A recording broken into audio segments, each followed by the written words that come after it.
Hello and welcome to The Nation Speaks. I'm your host, Cindy Drucker. Twitter broke Twitter this week with several big announcements. Founder and CEO Jack Dorsey stepped down without warning after 16 years. His replacement is Chief Technical Officer Parag Agrawal, who's been with the company since 2011. Agrawal hadn't been very much in the public eye, but now everyone is examining the tea leaves to see what it will mean for the popular platform going forward.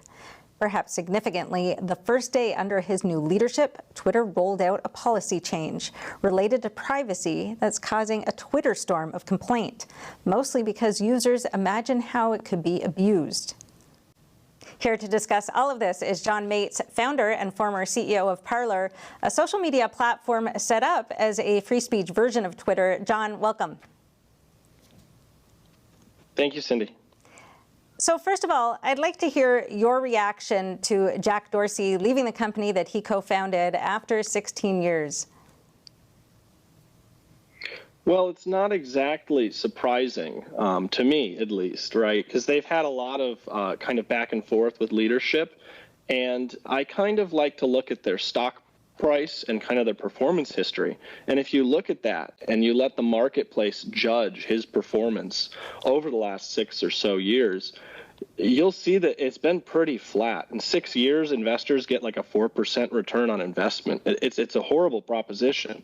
And so you combine that with a complete lack of innovation in a space which is developing and changing so much every day. There's so much opportunity in the news space. And they just haven't accomplished much of anything. And so this isn't surprising to me that he's no longer CEO.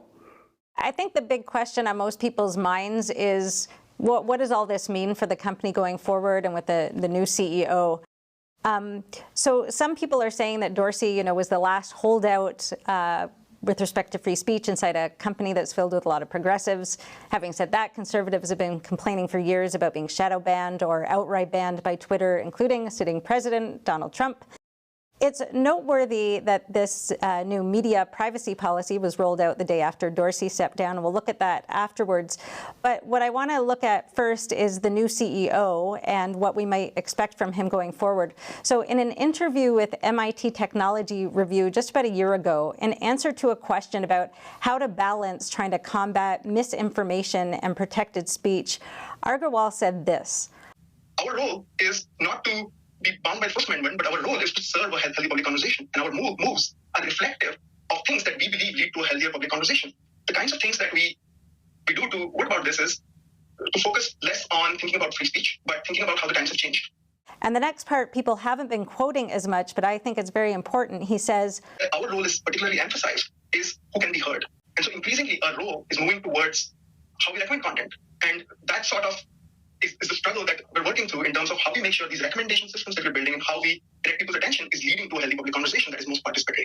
So it's clear that free speech is not the priority, but the priority is elevating some speech, which of course necessarily means suppressing other speech. So as someone who sought to essentially build a free speech focused version of Twitter, how do you interpret what Agrawal said there? Well, I see this as more of the same for Twitter. If anything, it'll probably get a little bit more restrictive.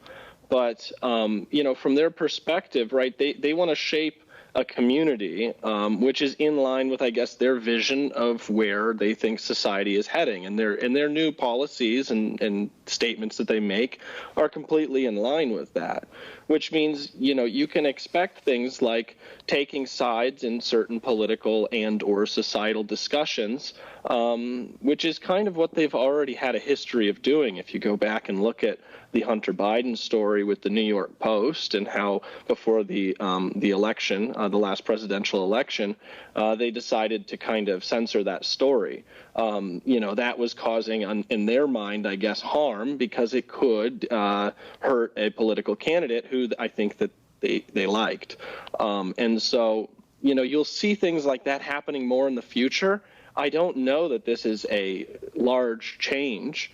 I think that it just seems from my perspective, right? I have obviously no inside knowledge within Twitter, but I would say that this just seems like more of the same to me. You're going to see more restrictions on speech, and you're going to see more or less a same kind of lack of performance by a company that's been stagnating for 6 years or so. And I'm not trying to be offensive to them or say anything mean about them particularly. I'm just trying to be realistic, right? This is what we're going to see. So let me bring up something else that he mentioned in the interview, and it's about misinformation. I think the assumption is always that these platforms are actually trying to identify, what might be misinformation, and although they may do it in a sloppy way or in a too fast way, that the intention is there. But something else he said in that interview is striking. Our approach to it isn't to try to identify or flag all potential misinformation. But our approach is rooted in trying to avoid specific harm that misleading information can cause. Defining misinformation is really, really hard. As we learn through time, our understanding of truth also evolves. We attempt to not adjudicate truth. We focus on potential for harm. Well, I view this as a lot of virtue signaling and key buzzwords, right? It makes people feel good listening to that statement if you don't want people to get hurt and you want to make sure they're doing the, quote unquote right thing. But it's really not based in reality, because how do you define harm? Well, they have a different definition than maybe most of society. That's why you see their policies and statements like this not rooted in law or not rooted in kind of free speech principles. You see them rooted in feelings and emotions and non-tangibles that can fluctuate based off of their interpretation of society at any given moment.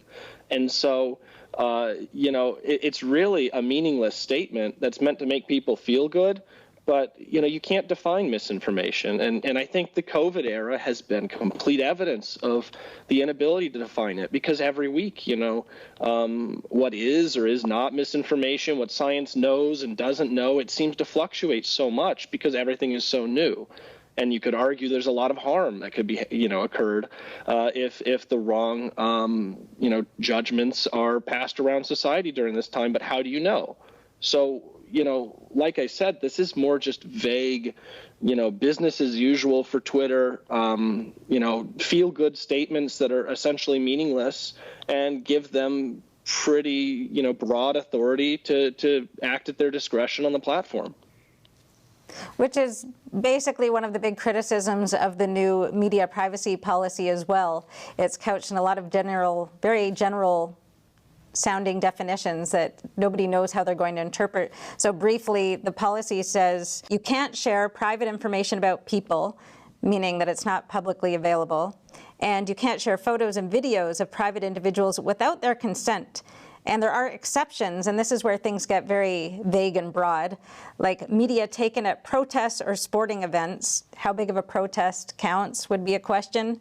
If the event is already being covered by the mainstream media, what's mainstream media? The post adds value to public discourse or are shared in public interest, who defines those things? And contains on-the-ground reporting from developing events. So there's a lot of vague language there. Yeah, I mean, this is, very in line with the other statements that they've been making, right? I mean, it's extremely vague. It gives them a lot of basically discretion. Who's a journalist? Who is mainstream media? And, is it newsworthy? Those are three decisions that they get to make on our behalf.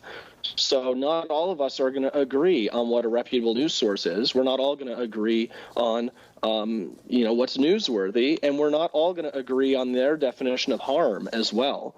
And so leveraging those very ambiguous terms that they can define on their own, they can still manipulate conversations. So this really isn't helpful to people in the world. It's more helpful for them as a business to curate and kind of control and manipulate how their feeds are produced and what's going on there. And so this is, like I said, this is business as usual for Twitter. And I think that the new pick for CEO and everything is completely in line with their trajectory, which has been, basically a curated publisher.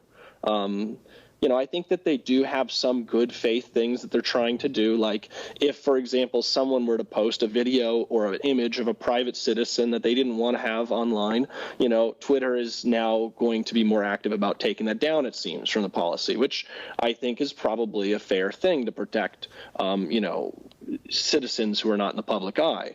But on the other hand, they're doing things like determining who's a reputable media source and determining what's a harmful or noteworthy event. I mean, this is very, kind of centralized and burdensome and not in the spirit of free speech and discussion.